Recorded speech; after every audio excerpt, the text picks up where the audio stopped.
ख्रिस्ट सलाम। झिमसे म रिवी सुलास राई। आदरणीय मेरो अति नै आदरणीय मेरो फेसबुक मित्र अनि गुरुजनहरू, जयमसी टिभी हेरेर बसिरहनुभएका सन्तगणहरू अनि जयमसी टिभीका सञ्चालक निर्देशकज्यू वीरेन्द्र धनेश्व धन्यवाद। यहाँले उहाँको हजुरको टिभीमा बोल्नलाई अवसर दिइराख्नु भएको छ, जसको लागि म खुसी छु, आभार व्यक्त गर्न चाहन्छु। र म यहाँको समक्षमा आज छोटो वचन बोल्न आएको छु। वचनको विषय रहेको छ मूर्ति पूजा नगरे बापत आगोको भट्टीमा हालियो। मूर्ति पूजा नगरे बापत आगोको भट्टीमा हालियो। त्यही विषय छ। सुनिएको पत्र रहेको छ दानियल 3 अध्यायबाट हामी हेर्नेछौँ। दानियल 3 अध्यायमा हामी यसरी लेखेका हामी पाउँदछौँ कि मूर्ति पूजा नगरे बापत आगोको भट्टीमा हालिएको कुरा हामी यहाँ पाउँदछौँ। अनि ती 23 पद, दानियल 3 अध्याय 23-24 पढेँ मैले। अनि ती 3 जना मानिसहरू दरिला रूपमा बाँधिएकै अवस्थामा दन्किरहेको आगोको भट्टीमा परे। 3 जना मानिसहरू, यहाँनिर सद्रक, मेशक, अबेदनगो भन्ने 3 जना व्यक्तिहरू चाहिँ सुनको मूर्ति पूजा नगरे बापत, सुनको मूर्तिलाई नढोगे बापत अनि आगोको भट्टीमा हालिएको घटना यहाँ हामी पाउँदछौँ। आगोको भट्टीमा 3 जनालाई जोल्ठ्याएर सायद टाउकोदेखि लिएर खुट्टैसम्म 3 जनालाई एकै ठाउँ यसरी पोका पारेर बाँधेर चाहिँ आगोको भट्टीमा हालिएको छ। बडो डरलाग्दो कुरा छ, बडो अचम्मको कुरा छ यो। किन हालिए त त्यो भन्दाखेरि मूर्ति पूजा नगरेको बापत। कसको मूर्ति थियो भन्दा नबुकदनेस्सर राजाको मूर्ति पुज्नु पर्ने थियो र ढोग्नु पर्ने थियो। विभिन्न बाजागाजाहरू बजाइरहेको हुन्थ्यो, मृदङ्ग बाजाहरू, सरङ्गीहरू। अनि त्यो बाजागाजाको धुनमा अब डान्स गर्दै, नृत्य गर्दै गएर चाहिँ मूर्तिमा गएर चाहिँ ढोग्नु पर्ने थियो। तर सद्रक, मेशक, अबेदनगो ईश्वरको जाति यहुदी भएको हुनाले उनले पुज्नु मानेन, पुज्न चाहेन। है, हामी एउटा ईश्वर मात्रै पुज्छौँ, हजुरको मूर्तिसँग सरोकार छैन, हामी पुज्दैनौँ भनेर त्यहाँ भनेको छ। हामी दानियल 3 अध्यायको 1 मा यसरी लेखेको हामी पाउँदछौँ। यहाँ राजा नबुकदनेस्सरले 30 मिटर अग्लो र 3 मिटर चौडा भएको सुनको एउटा मूर्ति बनाए र त्यसलाई बेबिलोनको प्रदेशमा स्थित दुरा नाम गरेको मैदानमा स्थापना गरे। त्यसपछि उनले त्यस मूर्ति अर्पण गर्नलाई प्रान्तका हाकिम, इलाका अधिकारी, राज्यपाल, सल्लाहकार, कोषाध्यक्ष र उच्च पद अधिकारीहरू अनि सारा जनसमुदायहरू भेला गरिकन उनले घोषणा गरे। 4 पददेखि हामी पाउँछौँ 4 र 5 मा। तब सो कुराको घोषणा गर्नेले चर्को स्वरमा कराएर भन्यो, हे मानिसहरू, जातिहरू र विभिन्न भाषा बोल्नेहरू, तिमीहरूलाई यो हुकुम भएको छ, तिमीहरूले नरसिंह, बाँसुरी, वीणा, सरङ्गी, सितार, न्याउली बाजा र सबै किसिमका बाजागाजाको स्वर सुन्नु बित्तिकै राजा नबुकदनेस्सरले स्थापना गरेको सुनको मूर्तिको अघि घोप्टो परेर तिमीहरू सबैले दण्डवत गर्नुपर्छ। घोप्टो परेर दण्डवत नगर्ने जोसुकै पनि तुरुन्तै दन्किरहेको आगोको भट्टीमा फालिनेछ। यस्तो उर्दी जारी गर्यो, यस्तो कानुन पहिला पारित गर्यो, लिखित गर्यो अनि त्यो उर्दी जारी गर्यो। नबुकदनेस्सर महाराजाको मूर्ति, सुनको मूर्ति बनाइएको छ अनि त्यो मूर्तिको अगाडि जानुपर्ने, ढोग्नु पर्ने थियो। है, 6 मिटर अग्लो, 3 मिटर चौडा भनेको छ। त्यस्तो मूर्ति ढोग्नु पर्ने, त्यो बाजागाजाहरू बजेको स्वरमा है नाच्दै गएर ढोग्दै जानुपर्ने।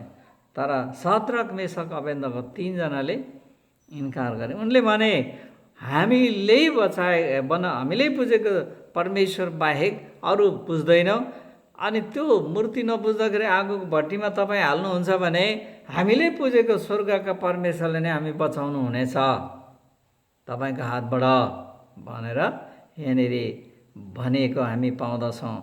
त्यसपछि आगोको भट्टीमा तिनीहरूलाई हालियो, आगोको भट्टीमा हालियो है।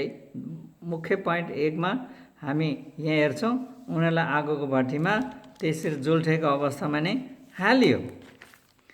1 नम्बर बुँदामा 3 जना मानिसहरू दरिलो रूपमा बाँधेर चाहिँ तिनीहरूलाई आगोको भट्टीमा हालियो। तब के भयो त आगोको भट्टीमा? आगोको भट्टीमा तिनीहरूलाई हालियो। तब के भयो त्यहाँ? तिनीहरू त त्यहाँ त 25 पदमा पाइन्छ। हेर त आगोभित्र त 4 जना मानिस पो हिँडिरहेको देख्दछु। तिनीहरू बाँधिएका र कुनै हानि नभएको देखिन्छ नि। औ चौथो चाहिँ एउटा ईश्वर जस्तो देखिँदैछ त भनेर अब त्यहाँनिर जब हालियो भट्टीमा, त्यहाँ सबैले हेरिरहेछ, वरिपरिबाट हेरिरहेछ। राजा, मुख्यमन्त्रीहरू, प्रधान न्यायाधीशहरू विभिन्नले, प्रान्तका हाकिमले हेरिरहेको छ। अनि राजाले भन्दैछ, ओहो हामीले त 4 जना त होइन, 3 जना हालेको होइन भट्टीमा, त्यो पनि बाँधेर जुल्ठ्याएर। हो महाराज, ओहो म देख्दैछु त्यहाँ त अब 3 जना मात्र होइन, 4 जना भएर चाहिँ बडो मजाले पो त्यहाँ त स्वतन्त्र भएर पो त्यहाँ त उफ्रिँदैछ। त्यहाँ त नाच पो गर्दैछ, नृत्य पो गर्दैछ, डान्स पो गर्दैछ त। छक्कै पऱ्यो त्यही। बाहिर चाहिँ मृदङ्गा, सितार, वीणा, बाजा बजाको स्वरमा धुनमा जाँदै राजाको मूर्ति पुज्ने काम भइराखेको छ। भित्र चाहिँ आगोभित्र चाहिँ 4 जना मानिसहरू नाच्दैछ, उफ्रिँदैछ, गाउँदैछ, परमेश्वरको स्तुति गरिरहेको छ। तिनीहरू त स्वतन्त्र छ, तिनीहरू त मजाले नाची पो राखेको छ, भित्र पनि नाचिरहेछ लगाएर। अनि छक्कै सकेपछि सबैले हेर्छ वरिपरिबाट, यति बिघ्न मानिसहरूले हेरिरहेको छ। भित्र डान्स चलिराखेको छ, नृत्य भइरहेको छ, स्वर्गका परमेश्वरको प्रशंसा गाउँदै 4 जना मानिस मजाले नाचिरहेको रहेछ। अनि त्यसपछि के भयो? दोस्रो पोइन्टमा तिनीहरूको कुनै अब तिनीहरूलाई बाहिर निकालियो, आदेश गरे क्या बाहिर निस्केर आऊ भनेर। दोस्रो पोइन्टमा तिनीहरूलाई बाहिर निस्केर आउने आदेश गरियो। 27 र 28 मा उल्लेख भएको हामी पाउँछ। 26 र 27 मा यसरी लेखेको छ, तब नबुकदनेस्सरले दन्केका आगोको भट्टीको ढोका नजिक गएर चिच्याए, हे शद्रक, मेशक, अबेदनगो, सर्वोच्च परमेश्वरको सेवकहरू, आगोको भट्टीबाट बाहिर निस्केर आओ त, अब आओ भनेर कराउँछ। तब शद्रक, मेशक, अबेदनगो आगोको भट्टीबाट बाहिर निस्केर आए। हालेलुया, बाहिर निस्केर आए उनीहरू। 27 अनि प्रान्तका हाकिमहरू, इलाका अधिकारीहरू, राज्यपालहरू, सल्लाहकारहरू, तिनीहरूको वरिपरि भिड लागेर हेर्न थाले। अब भिड लागेर आयो। के हो अचम्म यस्तो? अब आगोको भट्टीबाट 3 जनालाई निकालियो बाहिर निकाल्दा 3 जना मात्रै आए, 1 जना छैन। अनि लागे। अनि उनीहरूले देखे कि आगोले तिनीहरूको शरीरमा हानि पुर्याएकै थिएन, न त तिनीहरूको शिरको रौँ नै खरिएको थियो र तिनीहरूको लुगा आगोले पनि छोएको थिएन र तिनीहरूको आगोको कुनै गन्ध समेत पाइएन। नम्बर 1, केसहरू, रौँहरू खरिएकै थिएन। चेक गरे बाहिर निकालेर, हालेलुया, बाहिर निकालेर चेक गर्दा केही पो भएको रहेनछ। अनि त्यहाँदेखि लुगाहरू पनि डढेकै छैन। ल, अनि शरीरमा कुनै उनीहरूको शिरदेखि पाउसम्म कुनै शरीरमा काहीँ पनि सुँगेछ वास्तवमा है, आगोको गन्धै पाइयो। एम्बे, हालेलुया, बडो गजबको दृश्य, बडो अचम्मको कुरा यहाँ भयो। त्यहाँदेखि के भयो त्यस पश्चात? तेस्रो नम्बर बुँदामा अब मान, दर्जा, इज्जत, सम्मान बढाउने काम त्यहाँ हुँदछ। तेस्रो नम्बर बुँदामा सम्मान। 29 र 30 पदमा हामी पाउँछौँ। यहाँ भन्यो, यसकारण म यी उर्दी जाहेर दिँदैछु कि कुनै पनि जाति, कुनै पनि भाषा बोल्ने मानिसहरूले शद्रक मेशक र अबेदनगोको परमेश्वरको विरुद्धमा के भन्छन् भने उनीहरूलाई टुक्रा टुक्रा पारेर अब काटिनेछन्, तिनीहरूको घर उजाड पारिनेछ। किनभने यसरी कुनै पनि अर्को देवताले बचाउन सक्नेवाला छैन। शद्रक मेशकको अबेदनगोले पुजेको परमेश्वर मात्रै सत्य परमेश्वर रहेछ। उहाँले बाहेक अरू कसैले पनि यसरी उद्धार गर्न सक्ने छैन। उहाँ सर्वशक्तिमान परमेश्वर हुँदछ। अब शद्रक मेशक अबेदनगोका परमेश्वरलाई कुनैले हेला हेसो घृणा निन्दा गर्न पाउने छैन। शद्रक मेशक अबेदनगोलाई पनि कुनै प्रकारको जोखिम पुर्याउन पाउने छैन। अपमान, हेला, अभद्र व्यवहार गर्न पाउने छैन। यदि कसैले त्यसो गर्यो भने तिनीहरूलाई टुक्रा टुक्रा पारेर काटिने छ। अनि तिनीहरूलाई चाहिँ काटेर टुक्रा टुक्रा पारेर चिडियाखानमा सिंहलाई चारो दिनेछ होला सायद। त्यति मात्र होइन, तिनीहरूको घर पनि उजाड बनाइछ। घर पनि उजाड भत्ताभङ्गा लत्ताले भत्काइनेछ भनेर घोषणा गरे। राजाले हुकुम जाहेर गरे त्यहाँ। अनि त्यसपछि शद्रक मेशक र अबेदनगोको मान सम्मान बढाइदियो। हालेलुया। त्यही शद्रक मेशक अबेदनगो परमेश्वर नै आज इसाईहरूले पुजेका परमेश्वर हुन्। त्यही परमेश्वरलाई नै हामीले आज श्राद्ध भक्ति गरिरहेका छौँ। त्यही परमेश्वरलाई आज तपाईँ र मैले चिनेका छौँ। त्यही परमेश्वरलाई आज र तपाईँ र मैले पुजेको त्यही एकमात्र परमेश्वर शद्रक मेशक अबेदनगोलाई आगोको भट्टियारमा रक्षा गर्नुहुने परमेश्वर। अब चौथो पोइन्टमा बुदामा म अलिकति बताउन चाहन्छु। राजाले त्यस्तो हुकुम त गर्यो। राजाले अब त्यहाँ कुनै नोक्सानी भएको देखेन। राजालाई उस्काउनेहरू थिए पछाडिबाट थुप्रो, राजालाई बोक्नेहरू, उचाल्नेहरू थुप्रो थिए नि। उनीहरूको कुरा सुनेर राजाले हुकुम त्यस्तो जाहेर गरे। अब भरे राजाले बाहिर निकाले। मान, पदवी, इज्जत, सम्मान पनि बढाइदियो, कानुन पनि उल्टो त्यहाँनिर हुकुम गरिदियो। तर पनि राजालाई के भयो? अरूको उक्साहाटमा लागेर जिउँदो ईश्वरको सेवा भक्ति गर्ने मानिसहरूलाई जोखिम पुर्याए बापतमा उनले त जोखिम पुर्याएको, आगोमा जलाएर खतम गर्न चाहेकै हो। तर स्वर्गका परमेश्वर उत्रेर त्यहाँ बचाउनु भयो नि त। अनि राजालाई चाहिँ के भयो त यसो गरे भए? चौथो पोइन्टमा राजालाई के भयो त? 31 देखि 34मा पाउँछौँ। दानियल 3 अध्यायकै अनि 4 अध्यायको 31 पददेखि हामी पाउँछौँ। यसरी लेखेको छ, यी शब्दहरू उनको ओठबाट नसिदिँदै स्वर्गबाट एउटा यस्तो बाणी आयो राजालाई। हेर्नुहोस् है, अब केही दिनपछि नबुकदनेस्सर राजा, तेरो लागि फैसला गरिएको छ। तँबाट तेरो राजकीय अधिकार अब खोसिएको छ। लखा त 127 प्रान्तमा राज्य गर्ने त्यति महान डरलाग्दो ठुलो शक्तिशाली राजाको पदच्युत भयो। राज्य शासन खोसियो। अब स्वर्गबाट घोषणा भयो, आयो।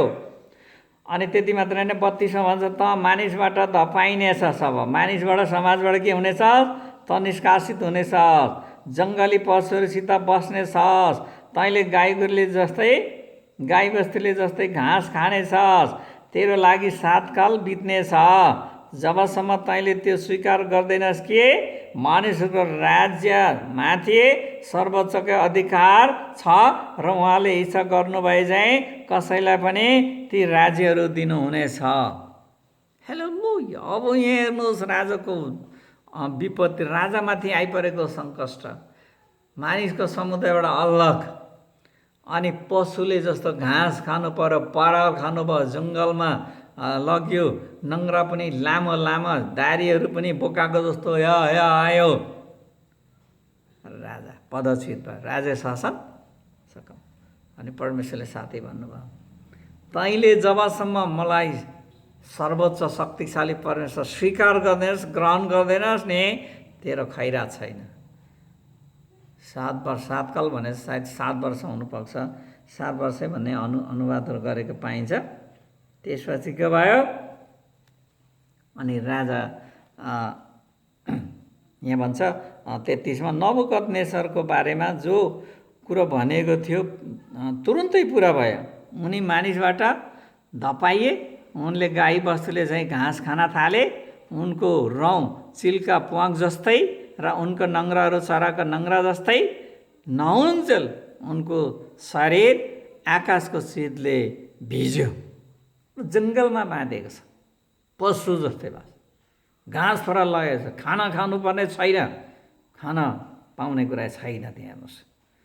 अनि 34मा त्यो समयको अन्तमा म नबुकदनेस्सरले आफ्ना आँखा उठाएर स्वर्गतिर हेरेँ र मेरो होस फर्क्यो।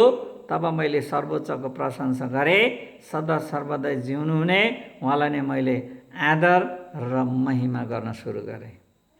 दानिएलले पहिल्यै भनेको थियो, राजाले भनेको दानिएलले पहिल्यै, परमेश्वरको महान दासले 37-27 पदमा, यसकारण हे महाराजा मेरो सल्लाह लिनुहोस्, हजुर मन्जुर गर्नुहोस्, सत्य कर्म गरेर आफ्नो पापलाई त्याग्नुहोस्, यानि पश्चाताप गर्नुहोस्, अत्याचारमा परेकालाई दया देखाएर आफ्नो दुष्टतालाई छोड्नुहोस्। हुनसक्छ त्यसपछि हजुरको ऐश्वर्य फेरि कायम रहला कि भनेर परमेश्वरको दासले भनेको थियो। सुझाव दिए, तपाईँले पाप त्याग्नुहोस्, अधर्म त्याग्नुहोस्, परमेश्वरको जनलाई सताउने कुरा परित्याग गर्नुहोस्, परमेश्वरको जनलाई आदर सम्मान इज्जत गर्न सुरु गर्नुहोस् बरु। त्यसो भए कतै तपाईँलाई भलो होला कि ऐश्वर्य फेरि तपाईँले पाउनु होला कि भनेको थियो। त्यही अनुसार यहाँ राजाले गर्न सुरु गरे भन्छ, पश्चाताप गरे भन्छ, प्रशंसा गरे अरे। 34 पदमा पढिहाल्यौँ। अनि उहाँको प्रभुत्व अनन्तको प्रभुत्व हो। यसरी राजाले अब परमेश्वरलाई स्वीकार गर्दै यसो भन्दैछ, उहाँको राज्य पुस्तादेखि पुस्तासम्म रहिरहने रहेछ, रहिरहन्छ। 35 पृथ्वीका सबै मानिसहरू व्यर्थका गनिन्छन्, स्वर्गका शक्तिहरूलाई पृथ्वीका मानिसहरूलाई उहाँले चाहे अनुसार गर्नुहुन्छ, कसैले पनि उहाँको हात रोक्नै सक्दैन। उहाँ तपाईँले के गर्नुभयो भने कसैले पनि सोध्न सक्दैनन्। तपाईँको बहुलीको शक्तिलाई कसैले रोक्न छेक्न सक्दैन, हे महाराज स्वर्गका परमेश्वर। अनि 36 मेरो होस फर्केकै समयमा मेरो राज्यका गौरवको लागि मेरो आदर र प्रताप मौका फर्केर आयो। जब परमेश्वरसँग पश्चाताप गरेर हृदय कराउँदै चिच्याउँदै यो उनले परमेश्वर फर्क्यो, तब प्रताप फर्केर आयो अरे, शक्ति फर्केर आयो, महामहिमा फर्केर आयो भन्दैछ। मेरा सल्लाहकारहरू भाडादारहरूले मलाई खोज्न थाले र आफ्नो सिंहासनमा फर्के र पहिलेको भन्दा पनि महान भए। राजा नबुकदनेस्सरले गवाही दिँदैछ, अब म नबुकदनेस्सरले स्वर्गका महाराजाको प्रशंसा बढाऊ र महिमा गर्दछु, किनभने उहाँले जे गर्नुहुन्छ ठिक गर्नुहुन्छ, उहाँका सबै मार्गहरू न्यायसँग छन् अनि उहाँले घमण्डीहरूलाई नम्र बनाउन सक्नुहुन्छ। आमेन, हालेलुया।